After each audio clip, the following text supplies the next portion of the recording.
তো বন্ধুরা দেখো আমার ছেলের জ্বরে কেমন ছটপট করছে।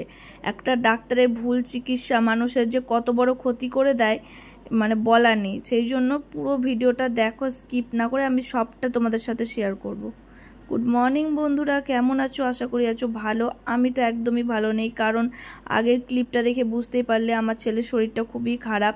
ওকেই সারাদিন সামলাতে আমার কদিন ধরে চলে যাচ্ছে, তো মোটামুটি 3-4 দিন ধরে চলে যাচ্ছে। কথাটা হলো যে আমি আমার ছেলের মুখের মধ্যে একটা কি দুটো যাই হোক জলসোটা হয়েছিল।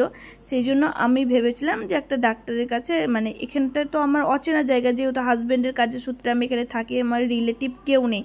তো একটা নর্মালি ভালো ডাক্তারের কথা শুনে মানে খোঁজ পেয়ে হোমিওপ্যাথির আর কি, তো ওষুধটা আনতে গেছিলাম। তো হোমিওপ্যাথি ওষুধ 5টা দিয়েছে, 5টা, আর 250 টাকা নিয়েছে। 250 টাকা নিয়েছে সেটা বড় কথা নেই, 5টা দিয়েছে। আমার সেখানেই গন্ডগোলটা লেগেছে।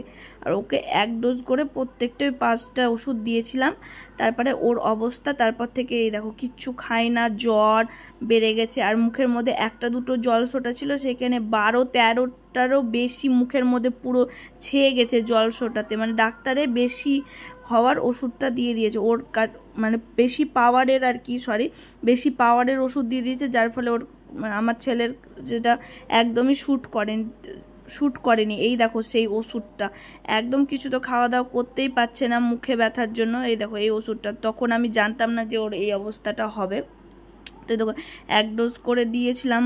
তারপরে ছেলের আমার যে অবস্থা সেটা ভাবতে গেলেই আমার কান্না পেয়ে যাচ্ছে। এখন অনেকটা সে সুস্থ আছে, কারণ পরে আমরা আমাদের নিজস্ব যে মুর্শিদাবাদের যে ডাক্তার, সেই ডাক্তারের সেই চেম্বার থেকে খোঁজ নিয়ে ওষুধের নাম নিয়ে তাকে সবটা বললে ওষুধ খাইয়ে ছেলেকে আমি সুস্থ করেছি। ওই একটা ওষুধেই কাজ দিয়ে দিয়েছে। আর এইখানে মানে নামি ডাক্তারের কাছে গেছি, শুধু টাকাটা তো নিয়েছে সেটা বড় কথা নেই, ওষুধটা তোমরা দেখতে পাবে, দেখতেই পাচ্ছ এখানে এরকম 5টা ওষুধ দিয়েছে আমাকে। লাইভে পুরো ভিডিওটা আছে, প্রেসক্রিপশন সহ দেওয়া আছে, তোমরা একটু পারলে ভিডিওটা গিয়ে দেখে নাও। তারপরে ওর বাবা চলে গেল বাজারে, তারপরে পুরোটা আমাকেই ওকে সামলাতে হচ্ছে, কারণ ও তোর বাবার কাছেও থাকবে না। এ দেখো কান্না করছে, মুখের মধ্যে কানে সব ব্যথা করছে, এমন অবস্থা করে দিয়েছে। আর ভিডিওটা আমি কন্টিনিউ করতে পারিনি, সেই জন্য আজকের ভিডিওটা এতটুকুই।